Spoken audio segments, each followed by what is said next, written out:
ফরিদপুর সদর উপজেলার চরাঞ্চলে নদী ভাঙন কবলিত হতদরিদ্র ৫ শতাধিক পরিবারের মাঝে কাবার সহ ল্যাব বিতরণ করা হয়েছে। বৃহস্পতিবার দুপুরে বেসরকারি উন্নয়ন সংস্থা ফরিদপুর ডেভেলপমেন্ট এজেন্সি এফডিএ এর উদ্যোগে এ ল্যাব বিতরণ করা হয়। ল্যাব বিতরণ অনুষ্ঠানে প্রধান অতিথি হিসেবে উপস্থিত ছিলেন জেলা প্রশাসক কামরুল হাসান মোল্লা। এফডিএ এর প্রতিষ্ঠাতা মোহাম্মদ আজহারুল ইসলামের সভাপতিত্বে ল্যাব বিতরণ অনুষ্ঠানে উপস্থিত ছিলেন এফডিএ এর নির্বাহী পরিচালক আবু তাহের আলম, ফরিদপুর প্রেস ক্লাবের সাবেক সাধারণ সম্পাদক কামরুজ্জামান সোহেল, এফডিএ এর পরিচালক আশিকুল ইসলাম পাবেল প্রমুখ।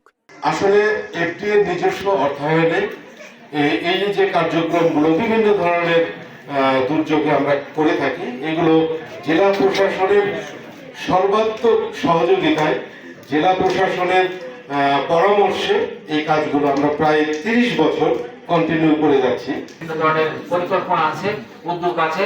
ভবিষ্যতে আমরা চরাঞ্চলে গিয়ে আপনাদের পাশে দাঁড়িয়ে থেকে বিভিন্ন কর্মকাণ্ড পরিচালনা করব এবং আপনাদেরকে আমাদের সবাইকে নিয়ে আমরা ভালো থাকতে চাই। অন্যান্য এনজিওদের আমরা উদ্বুদ্ধ করছি যে আমরা বাইসে করে একেবারে কম্পিউটারাইজ করে যে কারো বাড়িতে যেন মানে লেপ ছাড়া কেউ আর না থাকে। আমার মনে হয় আগামী ১-২ বছরের মধ্যে আমরা ফরিদপুর সদর উপজেলা কভার করে ফেলব। এ সময় সদর উপজেলার ডিক্রিচর, চর মাধবদিয়া, আলিয়াবাদ এবং আম্বিকাপুর ইউনিয়নের ৫ শতাধিক শীতার্থ ব্যক্তিদের মাঝে এএফডির নিজস্ব অর্থায়নে এ ল্যাব বিতরণ করা হয়। The news Bangladesh desk report.